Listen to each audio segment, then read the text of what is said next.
روح سلطانی رہے باقی تو پھر کیا اضطراب ہے، مگر کیا اس یہودی کی شرارت کا جواب وہ کلیم بے تجلی، وہ مسیح بے صلیب، نیست پیغمبر ولیکن در بغل دارت کتاب۔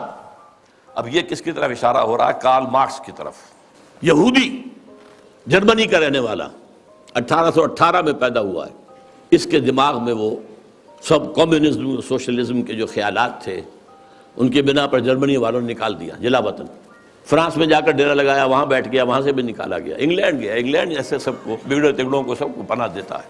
وہاں وہ داس کیپیٹال کی تکمیل ہوئی ہے، جس کی بنیاد پر پھر یہ کہ انقلاب آیا، بولشوک ریولوشن رشیا کے اندر۔ وہ کہتا ہے کہ یہ تو ایک نیا انقلاب آ رہا ہے، یہ سرمایہ داری کی جڑ کٹ جائے گی، نظام بدل جائے گا۔ ہم نے جو بھی شیطنت کے پنجے جس طرح کا شکل میں گاڑے ہیں ان میں سے ایک بڑا پنجہ وہ بھی ہے مگر کیا اس یہودی کی شرارت کا جواب وہ کلیم بے تجلی، وہ مسیح بے صلیب، نیست پیغمبر ولیکن در بغل دارت کتاب۔ داس کیپیٹال ایک کتاب تو اس کے اندر ہے، واقعتاً اس کتاب میں بہت تاثیر تھی، اس میں کوئی شک نہیں۔ اس کتاب نے ذہنوں کو مسخر کیا ہے، کیپچر کیا ہے، موٹیویٹ کیا ہے۔ داس کیپیٹال ایک کتاب تو اس کے اندر ہے، واقعتاً اس کتاب میں بہت تاثیر تھی، اس میں کوئی شک نہیں۔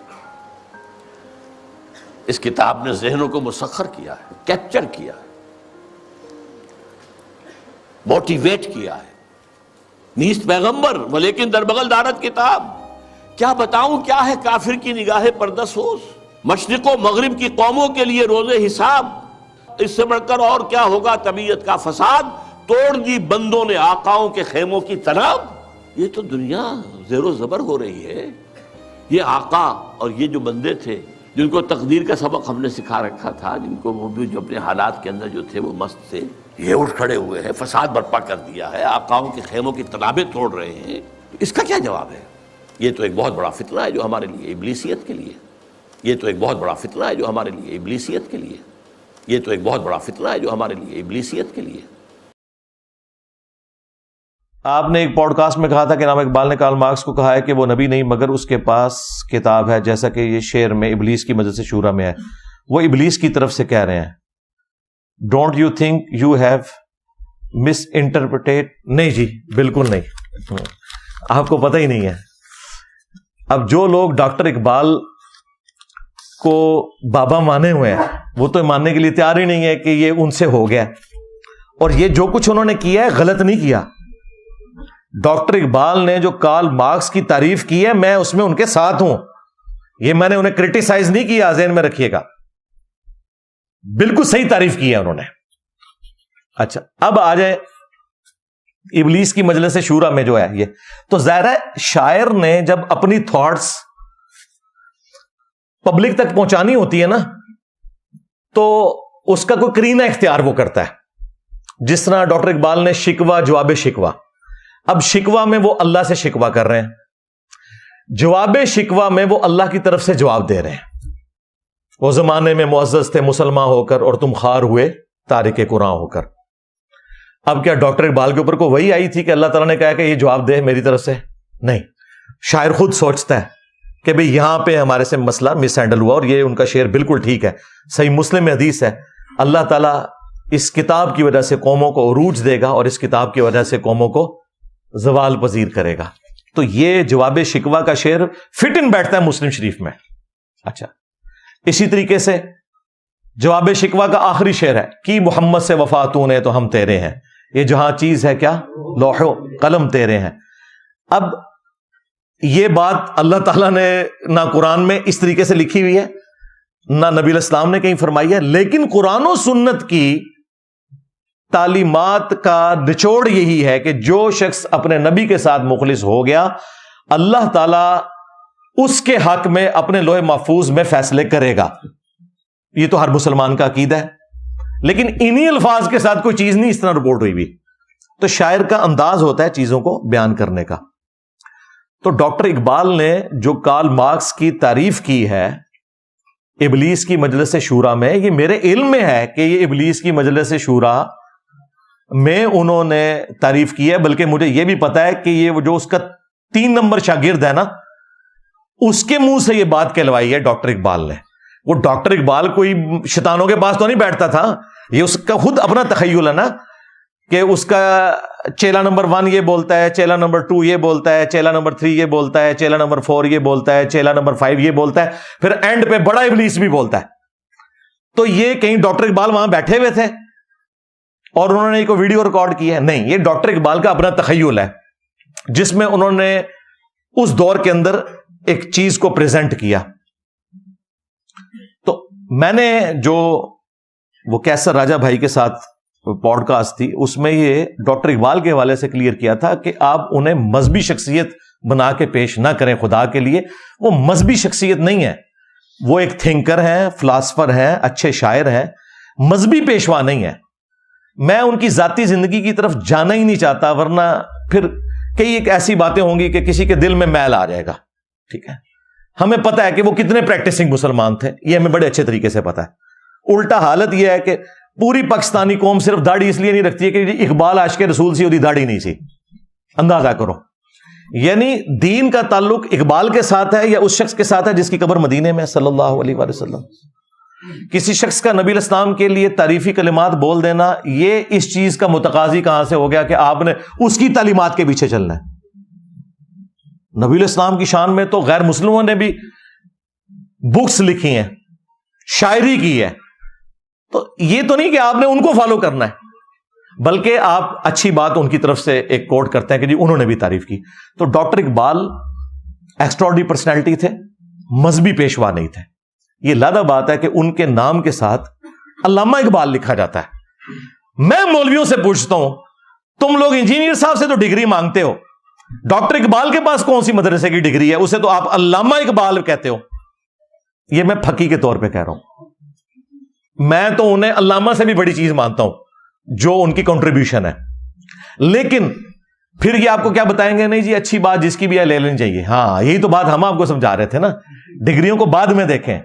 علامہ اقبال بھائی کسی مدرسے کی ڈگری ہے, وہ ڈاکٹر اقبال ہیں, ڈاکٹریٹ انہوں نے کی ہے, گوروں سے علم حاصل کیا ہے. اجمیر شریف سے, بغداد شریف سے انہوں نے کوئی علم حاصل نہیں کیا, اور وہ اس بڑے لیول پہ جو پہنچے ہیں وہ مسلمانوں کے معاشرے کی آؤٹ پٹ نہیں تھے, یہ ذہن میں رکھیے گا. ڈاکٹر اقبال کا اگر ایکسپوئر یورپ کے ساتھ نہ ہوتا تو اتنی بڑی پرسنالٹی وہ کبھی بھی نہ بنتے. اس زمانے میں جرمنی تو ایک سمجھ لے ایک گڑھ تھا, اس اعتبار سے کہ بڑے بڑے فلاسفرز وہاں پہ پیدا ہوئے, اور ظاہر ہے وہ ان کی بکس بھی پڑھتے تھے, پھر انہوں نے ڈاکٹریٹ بھی کی. ان کے ٹیچرز میں بھی بڑے بڑے کوالیفائڈ لوگ تھے, اور انہوں نے ان چیزوں کو پھر امپلیمنٹ کیا اور بڑے اچھے انداز میں. جس طرح آپ دیکھیں, میری تعلیم تو ساری میکینیکل انجینئرنگ کی ہے, اسلام تو میرا شوق تھا. الحمدللہ میں نے تمام علماء کی کتابیں پڑھی, تمام فرقوں کے علماء کو سنا, پھر کاؤنٹر ویریفائی کیا بکس کے ساتھ, اور پھر میں نے ایک آپٹیمل سولوشن پبلک کے سامنے رکھا. تو آج بڑے بڑے علماء بھی فیل ہیں, کہتے ہیں انجینئر کہاں سے چیزیں نکالتا ہے؟ بھائی وہاں سے نکالتا ہے جہاں سے آپ کو نکال کے بتانی چاہیے تھی, جو لوگ تنخواہیں کھا رہے تھے اس چیز کی. ہماری مثال اس شخص کی سی ہے جو آپ کو آ کے بتاتا ہے کہ دیکھو قرآن میں سورہ البقرہ کی آیت نمبر 279 میں لکھا ہے, جو سود کھاتا ہے اللہ اور اس کے رسول کا اعلان جنگ ہے اس کے خلاف, عز وجل و صلی اللہ علیہ وآلہ وسلم. اب آپ ہم سے یہ نہ پوچھیں کہ آپ کی ڈگری کہاں ہے, آپ سورہ بقرہ کی آیت نمبر 279 پڑھ لیں, اگر نکل آئے تو مان لیں, اور آپ کہیں نہیں لکھی تو یہ, لیکن چونکہ تیرے پاس ڈگری نہیں, میں نے یہ آیت بھی نہیں ماننی, تو بھائی آپ کافر ہو جائیں گے. اور پھر ڈگری کی اوقات یہ ہے کہ بریلویوں کی ڈگری دیوبندی نہیں مانتے. ہاں, کیا دیوبندی عوام الناس ڈاکٹر طاہر القادری کو عالم مانتی ہے؟ وہ کہتے ہیں دجال ہے, الیاس قادری دجال ہے. تمہارا جاہل بھی دوسرے فرقے کے عالم کو کہتا ہے گمراہ, یعنی اس کا مطلب ہے تمہارا جاہل بھی اتنا بڑا عالم ہے کہ دوسرے فرقے کے عالم کو بھی گمراہ سمجھتا ہے. اے ٹوٹل تہاڈی کتے دی بھی اوقات تہاڈی ڈگری دی نہیں جے بچدی. اے جو ڈگری دی گل کرے نا کوئی دیوبندی, تو ان کو ہاں اس لیے میں ڈاکٹر طاہر القادری صاحب کو فالو کرتا ہوں, تو سیدھے ہی دیکھو الٹی کرے گا اس ٹائم, کہے گا وہ تو گمراہ ہے. اور اگر کوئی بریلوی بات کر رہا ہوں نا ڈگری کی, تو آپ کے میں اس لیے طارق جمیل صاحب کو فالو کرتا ہوں, کہے گا وہ تو ہی گمراہ ہے. اے ٹوٹل اوقات جنہاں دی ڈگری دی. اور ہماری ڈگری کیا ہے قرآن میں, کنتم خیر امۃ اخرجت للناس تأمرون بالمعروف وتنہون عن المنکر وتؤمنون باللہ. تم پوری امت بہترین امت ہو جو لوگوں کے نفع کے لیے نکالی گئی, نیکی کا حکم دیتے ہو اور برائی سے روکتے ہو. اور اسی چیز کو نبی علیہ السلام نے صحیح بخاری میں بیان کیا ہے، بلغوا عنی ولو آیا، پہنچا دو میری طرف سے خواہ ایک آیت ہی تمہیں آتی ہو. ایک آیت جس کو آتی ہوگی وہ ڈگری والا عالم ہوگا، مجھے بتائیں بھائی. جتنا علم آتا ہے وہ سکھائیں. علم دین حاصل کرنا ہر مسلمان مرد و عورت کے اوپر فرض ہے نا. کہتے ہیں جی وہ دیکھیں جی ڈاکٹر کی ڈگری جس کے پاس ہوگی اسی سے آپ آپریشن کروائیں گے. او بھائی میں آپ کا آپریشن کرنے کے لیے یہاں نہیں بیٹھا ہوا. لہذا بات ہے کہ میں نے آپ کے بزرگوں کے بھی آپریشن کر دیے اللہ کے فضل سے. تو بات یہ ہے کہ ڈاکٹر انجینئر کی مثال دینا اس لیے غلط ہے کہ وہ ہر بندے پہ بننا واجب نہیں ہے، لیکن علم دین ہر بندے کے اوپر واجب ہے، خواہ وہ ڈاکٹر ہے، انجینئر ہے، عالم ہے، جاہل ہے. اتنا علم حاصل کرنا اس کے اوپر واجب ہے جس سے وہ اپنی 24 گھنٹے کی زندگی گزار سکے. میرا تو یہ دعویٰ ہے کہ ہر مسلمان ہی عالم ہے. اگر مسلمان عالم نہیں ہے نا تو وہ مسلمان ہی نہیں ہے. جس کے پاس نماز کا علم ہے وہ نماز کا عالم ہے، جس کے پاس وضو کا علم ہے وضو کا عالم ہے. آپ کہتے ہیں نہیں سارا، وہ سارا تو تھوڑے مفتی کو بھی کوئی نہیں. ہاں 1000 سے زیادہ آیات سائنٹیفک فیکٹس کے اوپر ہے، اور تمہارے علماء کو تو سائنس کی الف بے نہیں آتی ہے. وہاں پہ پھر آپ کہتے ہیں نہیں وہ قرآن میں لکھا ہے فَاسْأَلُوا أَهْلَ الذِّكْرِ إِن كُنتُمْ لَا تَعْلَمُونَ. اگر تمہیں علم نہ ہو تو اہل ذکر سے پوچھو. ایسٹرونومی کی باتیں قرآن میں ایک ایسٹرونومی کی فیلڈ کے بندے سے پوچھیں گے. ایمبریولوجی کی باتیں جو ہیں ایک ایمبریولوجی کی فیلڈ کے بندے سے پوچھیں گے. باٹنی کی باتیں اس فیلڈ کے بندے سے پوچھیں گے. یہی کہتے ہیں نا. تو بھائی اسی طریقے سے علماء نے بھی صرف نکاح طلاق اس طرح کے مسائل بتانے ہیں، باقی پورے قرآن اور حدیث کے عالم تو علماء بھی نہیں ہیں. تو کیا ہم نے کبھی کہا یہ علماء جاہل ہیں؟ وہ تو ان کی حرکتوں کی وجہ سے کہتے ہیں نا. یعنی چشتی رسول اللہ شبلی رسول اللہ علیہ مسئلے کہتے ہیں نا سی. ادروائز تو ہم مفتی کہہ کے پکارتے ہیں نا. مولانا تقی عثمانی کہتے ہیں نا. مولانا جو ہے وہ اشلی تھانوی صاحب کہتے ہیں نا. اعلیٰ حضرت میں کہہ رہا ہوتا ہوں احمد صاحب ریلوی صاحب، مفتی منیب الرحمان صاحب، تو رسپیکٹ سے نام لے رہے ہوتے ہیں نا. تو اگر آپ کے ہر چیز کے علم تو ان کے پاس بھی نہیں ہے. تو اس طریقے سے کوئی ڈگری والے معاملات کو لے کے چلنا. تو ڈاکٹر اقبال سے بات شروع ہوئی تھی. تو ڈاکٹر اقبال اگر کوئی بات قرآن و سنت کے مطابق کریں وہ آپ ضرور لے لیں. ڈاکٹر اقبال تو بڑی پرسنالٹی ہیں. صحیح بخاری میں حدیث ہے شیطان نے انسانی شکل میں آ کے آیت الکرسی کا وظیفہ دیا تھا. نبی علیہ السلام نے فرمایا اے ابو ہریرہ 3 راتوں سے جو تیرے پاس آ رہا ہے نا وہ شیطان ہے. لیکن بات اس نے سچی کی ہے کہ جو رات کو آیت الکرسی پڑھ کے سو جائے صبح تک ایک اللہ تعالیٰ فرشتہ اس پہ مامور کر دیتا ہے جو اس کی حفاظت کرتا ہے. تو ہمیں تو اسلام نے یہ کہا کہ شیطان کی بھی سچی بات کی تصدیق کرنی ہے. جامعہ ترمذی میں ایک حدیث ہے، اسے سپورٹو ابن عباس کا قول بھی شیخ زبیر صاحب نے مشکات المصابیح میں نقل کیا ہے کہ حکمت مؤمن کی گم شدہ میراث ہے، جہاں سے بھی ملے حاصل کر لو، جہاں سے مرضی حاصل کرو، جہاں سے اچھی بات ملتی ہے آپ اس کو حاصل کریں. یہ آپ کا رائٹ ہے، آپ بالکل حاصل کریں. لیکن آپ یہ قدغن اگر لگائیں گے فلاں کی بات سننی ہے فلاں کی نہیں سننی، تو یہ پھر اس کا کوئی اینڈ نہیں، کیونکہ دوسرے بھی آپ کے بارے میں یہی سمجھتے ہیں کہ آپ کی بات نہیں سننی چاہیے. آپ اوپن رکھیں، آپ کے علمی دلائل میں دیکھیں جو بندہ قرآن و سنت کے مطابق بات کرے. اسی لیے دیکھیں میرے سوا آج تک کوئی عالم ایسا نہیں ہے جو کہ سب کو سنو. میں واحد بندہ ہوں، دی اونلی ون ابھی تک. اور میری ضد بھی آ کے تسی تھوڑی جرت کر لو ایک کہہ دو، میری ضد میں آ کے بھی کبھی نہیں کہیں گے کہ سب کو سنو. تو مجھے کیوں نہیں فکر ہے؟ میں تو کہتا ہوں ان کو سنو. مجھے پتا ہے کہ سنو گے تو میمز ہی بناؤ گے، کیونکہ یہ تو قرآن و سنت تمہیں نہیں بتائیں گے. ہم نے آپ کو قرآن و سنت بتانے.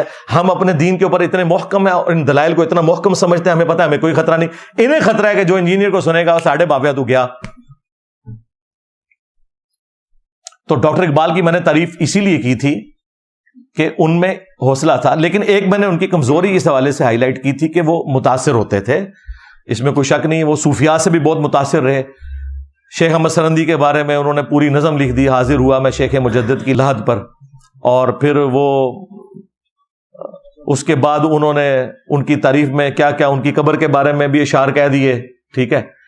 اور وہ مطلب متاثر ہوتے تھے. لیکن جب ان کو غصہ آیا ہوتا تھا صوفیاء پہ پھر وہ یہ بھی کہتے تھے نکل کر خانقاہوں سے ادا کر رسم شبیری.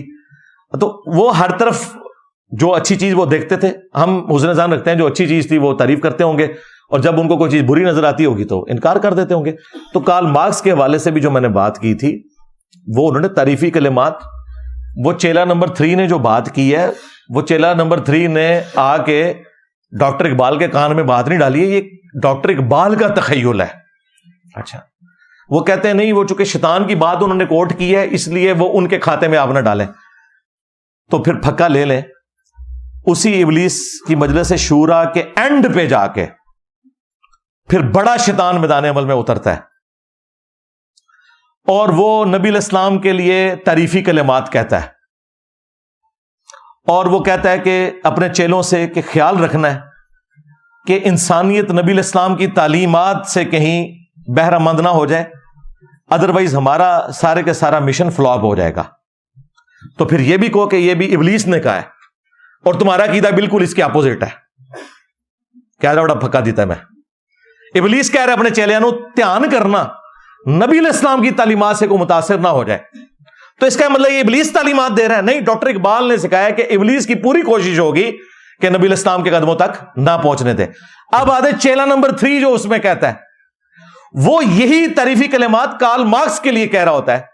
وہ اپنے استاد سے کہتا ہے استاد جی آپ تو بات کر رہے ہیں، جبکہ وہ جو یہودی ہے کارل مارکس اس نے تو بیسک ہیومن رائٹس لوگوں کو سکھائے ہیں، جس کی وجہ سے پھر انقلاب آیا. آپ کو پتا ہے رشین امپائر جو ہے وہ ٹوٹی تھی اور لینن میدان عمل میں اترا اور اس نے بیسک رائٹس سکھائے. کدھر یورپ اتنی ترقی کر گیا تھا اور رشیا وہی پرانی زندگی گزار رہے تھے، اس نے آ کے ایک انقلاب برپا کیا. تو ڈاکٹر اقبال کے سامنے یہ سارے انقلاب موجود تھے. تو وہ کارل مارکس کی تعریف کرتا ہے جس طرح نبی علیہ السلام کی تعریف کرتا ہے نا ابلیس، اس طرح ابلیس کا ایک چیلا کارل مارکس کی تعریف کرتا ہے کہ یہ یہودی نے تو آ کے ہمارا سارا معاملہ ہی خراب کر دیا ہے، اس نے تو لوگوں کو بیسک ہیومن رائٹس کا بتایا ہے، اور یہ جو ہے وہ موسیٰ علیہ السلام کی طرح اس کے پاس عصا تو نہیں ہے، اور نہ عیسیٰ علیہ السلام کی طرح یہ صلیب چڑھا ہوا ہے جس طرح یعنی ان کے یہ عقیدے ہیں. لیکن یہ اگرچہ پیغمبر تو نہیں لیکن اس کے پاس کتاب ہے، وہ ڈاس کیپیٹال، یعنی اس کتاب نے انقلاب بھرا ہے دنیا میں. تو یہ اپنے وہ بڑے کو شکایت لگا رہا ہے کہ دیکھو ہمارے مشن کو ناکام کر دیا کارل مارکس نے. تو مجھے بتائیں یہ ڈاکٹر اقبال ہی بول رہے ہیں نا؟ اگر آپ کہتے ہیں وہ نہیں بول رہا تو پھر آگے بھی جا کے جو ابلیس تعریف کر رہا ہے نبی علیہ السلام کی، وہ بھی پھر کہیں کہ ابلیس ہی بول رہا ہے، ڈاکٹر اقبال نہیں بول رہا. ایک ٹکٹ میں 2 مزے تو نہ کرو. وہ سمجھا رہے ہیں. اچھا، اور یہ بات سب کو پتا ہے، ایک خام خانہ ڈاکٹر اسرار نے یہ حرکت نہیں کی ہے. ڈاکٹر اسرار صاحب نے جب ابلیس کی مجلس شورا پڑھی ہے نا، اس میں انہوں نے پھر تعریفی کلمات بولے ہیں کارل مارکس کی کتاب ڈاس کیپیٹال کی. ان کا کہ یقیناً یہ بہت غیر معمولی کتاب تھی جس نے دنیا میں انقلاب برپا کیا ہے. روح سلطانی رہے باقی تو پھر کیا اضطراب ہے، مگر کیا اس یہودی کی شرارت کا جواب، وہ کلیم بے تجلی، وہ مسیح بے صلیب، نیست پیغمبر و لیکن در بغل دارت کتاب. اب یہ کس کی طرف اشارہ ہو رہا ہے؟ کارل مارکس کی طرف. یہودی، جرمنی کا رہنے والا، 1818 میں پیدا ہوا ہے. اس کے دماغ میں وہ سب کمیونزم سوشلزم کے جو خیالات تھے ان کے بنا پر جرمنی والوں نے نکال دیا جلا وطن. فرانس میں جا کر ڈیرا لگایا، وہاں بیٹھ گیا، وہاں سے بھی نکالا گیا. انگلینڈ گیا، انگلینڈ ایسے سب کو بگڑے تگڑوں کو سب کو پناہ دیتا ہے. وہاں وہ ڈاس کیپیٹال کی تکمیل ہوئی ہے جس کی بنیاد پر پھر یہ کہ انقلاب آیا، بولشوک ریولوشن رشیا کے اندر. وہ کہتا ہے کہ یہ تو ایک نیا انقلاب آ رہا ہے، یہ سرمایہ داری کی جڑ کٹ جائے گی، نظام بدل جائے گا. ہم نے جو بھی شیطنت کے پنجے جس طرح کا شکل میں گاڑے ہیں ان میں سے ایک بڑا پنجہ وہ بھی ہے. مگر کیا اس یہودی کی شرارت کا جواب، وہ کلیم بے تجلی، وہ مسیح بے صلیب، نیست پیغمبر ولیکن در بغل دارت کتاب. ڈاس کیپیٹال ایک کتاب جو اس کے اندر ہے. واقعتاً اس کتاب میں بہت تاثیر تھی، اس میں کوئی شک نہیں. اس کتاب نے ذہنوں کو مسخر کیا ہے، کیپچر کیا ہے، موٹیویٹ کیا ہے. ڈاس کیپیٹال ایک کتاب جو اس کے اندر ہے. واقعتاً اس کتاب میں بہت تاثیر تھی، اس میں کوئی شک نہیں. اس کتاب نے ذہنوں کو مسخر کیا ہے، کیپچر کیا ہے، موٹیویٹ کیا ہے. نیست پیغمبر ولیکن در بغل دارت کتاب. کیا بتاؤں کیا ہے کافر کی نگاہ پردہ سوز، مشرق و مغرب کی قوموں کے لیے روز حساب. اس سے بڑھ کر اور کیا ہوگا طبیعت کا فساد، توڑ دی بندوں نے آقاؤں کے خیموں کی تناب. یہ تو دنیا زیر و زبر ہو رہی ہے. یہ آقا اور یہ جو بندے تھے جن کو تقدیر کا سبق ہم نے سکھا رکھا تھا، جن کو وہ بھی جو اپنے حالات کے اندر جو تھے وہ مست تھے، یہ اٹھ کھڑے ہوئے ہیں، فساد برپا کر دیا ہے، آقاؤں کے خیموں کی تنابیں توڑ رہے ہیں. تو اس کا کیا جواب ہے؟ یہ تو ایک بہت بڑا فتنہ ہے جو ہمارے لیے ابلیسیت کے لیے، یہ تو ایک بہت بڑا فتنہ ہے جو ہمارے لیے ابلیسیت کے لیے، یہ تو ایک بہت بڑا فتنہ ہے جو ہمارے لیے ابلیسیت کے لیے۔ اور آج تک انقلاب دیکھیں، آدھی سے زیادہ دنیا اسی انقلاب پہ ہے، تھوڑی بہت ریفارمز ہوئی ہیں چائنا میں یا رشیا میں، اس وقت زیادہ تر تو کارل مارکس کو ہی لے کے چل رہے ہیں۔ تو ڈاکٹر اسرار صاحب نے اس طرح کی کوئی بات نہیں کی ہے کہ یہ تو ابلیس کا کلام ہے، ان کو پتا تھا ڈاکٹر اقبال نے ہی تعریف کی ہے۔ ہاں، مولانا اسحاق صاحب نے کہا کہ جی اقبال دے متھے مار دیندے نے، یہ تے وہ شیطان دے چیلے نے کیا سی، تے پھر مولانا اسحاق صاحب زندہ ہوندے انہوں کہندے کہ اس تو بعد جڑے تعریفی کلمات نے نا نبی علیہ السلام واسطے وہ بھی وڈے شیطان نے کہ سانو اقبال دے متھے نہ مارو، تو کہنے کے نہیں تو سمجھانا چاہ رہے، سرکار اتنے بھی سمجھانا چاہ رہے ہیں۔ ہوتا ہے کہ جدھر جدھر کسی کی عقیدت ہے نا، ان کے بڑے نے کو بات کر دی ہوئی ہے نا، وہ اس کو ڈیفینڈ کرنے کی خاطر نا میرے اندر کیڑے نکالنے کی کوشش کرتے ہیں۔ یار میں نے الحمدللہ اپنے 10 رجوع ریکارڈ کروائے ہوئے ہیں، میرے علاوہ کوئی بندہ نہیں جو رجوع کہہ کے چیزیں ریکارڈ کروائے، مجھے کوئی آر نہیں ہے کسی بات کے اوپر ماننے پہ، لیکن جو بات ہے نہیں اس طرح اس کو خام خواہ تو میرے کھاتے میں نہ ڈلوائیں۔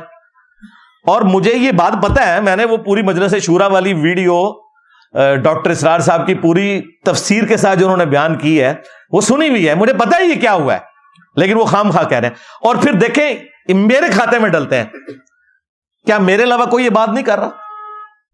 انیک صاحب اقبالیات میں ایکسپرٹیز رکھتے ہیں، جو جیو پہ سٹارٹ میں پروگرام ایک لگتا تھا الف، وہ چلایا کرتے تھے، پھر دنیا ٹی وی پہ بھی آگے، ان کی ویڈیو موجود ہے۔ ان سے کسی نے کارل مارکس کے بارے میں سوال کیا تو ویڈیو میں انہوں نے کہا کہ ہاں ڈاکٹر اقبال نے بھی ان کی بڑی تعریف کی ہے، اور کہا ہے کہ یہ پیغمبر تو نہیں لیکن اس کے پاس کتاب تھی۔ وہ کتاب یعنی الہامی کتاب کی بات نہیں کر رہے تھے، مراد یہ اس کتاب نے بجلی بھری لوگوں کے اندر، ٹھیک ہے۔ تو لیکن چونکہ انیک نائک صاحب نے کسی فرقے کی اس کے بابے کی منجی نہیں ٹھوکی ہوئی تھی، وہ کسی کو نظر نہیں آیا، میرے اوپر سارے چڑھتے ہیں۔ تو آپ چڑھیں گے تو خدا کے لیے آپ اپنی عقل کو استعمال کریں۔ میں نے اس طریقے سے جو بات کی ہے وہ الحمدللہ بالکل فٹ ان بیٹھتی ہے، اور میں نے آپ کو الزامی جواب کے طور پہ شاعر اسی طریقے سے چیزوں کو سمجھا رہے ہوتے ہیں۔ آپ خام خواہ یہ میرے اوپر الزام نہ لگائیں کہ میں نے کوئی ڈاکٹر اقبال کی توہین کرتی، میں نے ڈاکٹر اقبال کی توہین نہیں کی، میں اقبال کے ساتھ ہوں، اس نے صحیح تعریف کی ہے کارل مارکس کی بھوک کی، ٹھیک ہے۔ جو ہمارے عقیدے کا اختلاف ہے وہ تو اپنی جگہ رہے گا، مطلقاً تو تعریف صرف قرآن کی ہے، مطلقاً تعریف صرف اللہ رسول کی ہے، باقی سب لوگوں سے اختلاف کے ساتھ تعریف والا معاملہ ہے۔ پھر میں نے اس میں ان سے یہ بھی بات کی تھی کہ ڈاکٹر اقبال جو ہے وہ مسولینی کو بھی مل کے آئے تھے، تو کوئی انکار کرے نا، نہیں ملے تھے، متاثر بھی تھے، وہ اس وقت کا سب سے بڑا ڈکٹیٹر تھا، ٹھیک ہے۔ اور میں نے کہا تھا کہ وہ ہٹلر سے بھی متاثر تھے، بعض لوگوں نے کہا جی آپ نے وہ ہٹلر کے ظلم کو ان کے کھاتے میں ڈال دیا، اور ڈاکٹر اقبال کی وفات کے بعد ہٹلر نے گند ڈالا ہے سارا۔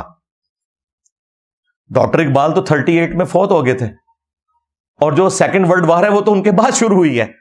ہٹلر نے جو یہ سارا ظلم کا بازار گرم کیا اور 2 کروڑ سے زیادہ لوگ مرے سیکنڈ ورلڈ وار میں، ڈاکٹر اقبال کی زندگی میں یہ نہیں ہوا۔ وہ متاثر تھے، اس نے جو کتاب لکھی تھی اپنی، اس میں اس نے ڈیموکریسی کے خلاف لکھا تھا، چونکہ وہ ڈکٹیٹر تھا۔ تو اب ڈاکٹر اقبال نے جو جمہوریت کے خلاف اشعار کیے ہیں تو اس میں انہوں نے کہا ہے کہ مرد فرہنگ نے یہ بات ہمیں بتائی ہے، ورنہ دانا اس قسم کی بات نہیں بتایا کرتے کہ جمہوریت ایسا نظام ہے جس میں لوگوں کو گنا جاتا ہے، تولا نہیں جاتا۔ تو میں نے کہا تھا کہ ڈاکٹر اقبال ہٹلر سے متاثر ہے۔ اب وہ جب ان کو کچھ نہیں بنا تو اب نیا پکھ چھوڑی، وہ کہتے ہیں نہیں وہ ہٹلر نہیں، کوئی اور فرینچ کوئی اسکالر تھا، کوئی فرینچ فلاسفر تھا، اس سے متاثر ہوئے تھے۔ یار اللہ تے بشکار ہی ہے نا، اللہ دے وہ بندے ہو، ٹھیک ہے۔ جس طرح میں نے اگلے دن وہ ایک ویڈیو میں کہا کہ وہ الرحیق المختوم کو سعودی عرب کا بہت بڑا ایوارڈ ملا تھا، شاہ فیصل ایوارڈ، وہ کہتے نہیں شاہ فیصل ایوارڈ نہیں تھا، ایک اور ایوارڈ تھا۔ اے میری غلطیاں کر دے جے اس طرح دیا، ہاں اندازہ کرو، یعنی آپ نے نشان حیدر کی جگہ نشان امتیاز بول دیا تو یہ غلطی ہو گئی۔ بھائی غلطی تب ہے جب کسی کو عذاب آیا ہو اس پہ اور میں نے انعام بول دیا ہو، پھر تو غلطی ہے، ٹھیک ہے۔ اگر اس طریقے سے کوئی چھوٹی موٹی چیزیں ہوتی ہیں تو وہ کوئی ایسی چیز نہیں ہے جس کے اوپر کوئی غلطی والا۔ ابھی اگلے دن میں ویڈیو میں ایک بندے نے مجھ سے پوچھا کہ فرض نماز پڑھ لینا کافی ہے؟ میں نے کہا ہاں، یہ نفلون کا جو لفظ ہے عربی میں کہتے ہیں فالتو کو، ٹھیک ہے۔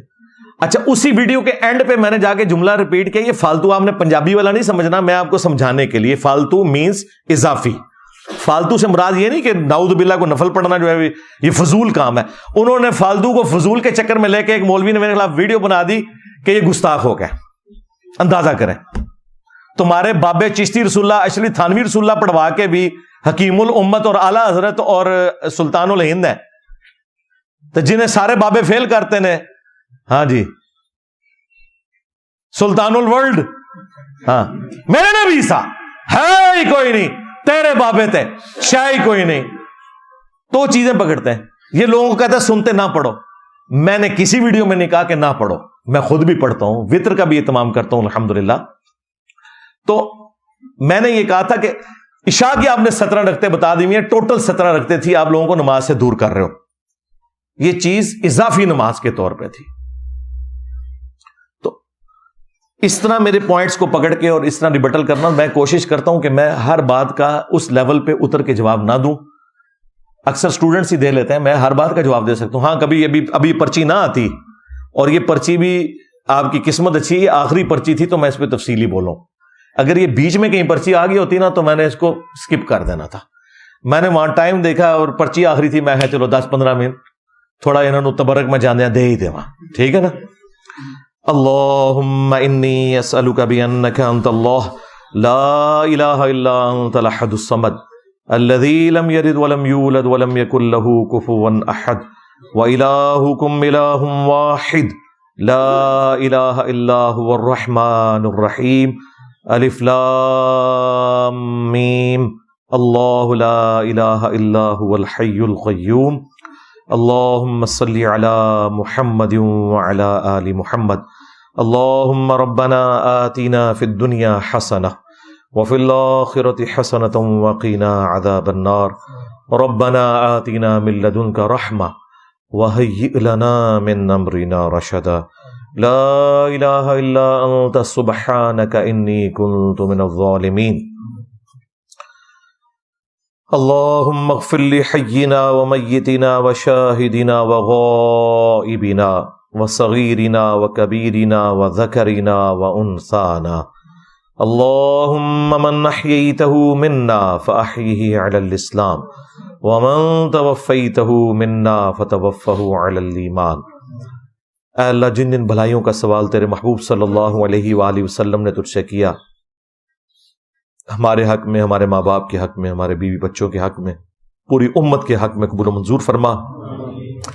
جن جن چیزوں کے شر سے تیرے محبوب صلی اللہ علیہ وآلہ وسلم نے تیری پناہ طلب کی، تمام مسلمانوں کو ان چیزوں کے شر سے اپنی پناہ عطا فرما۔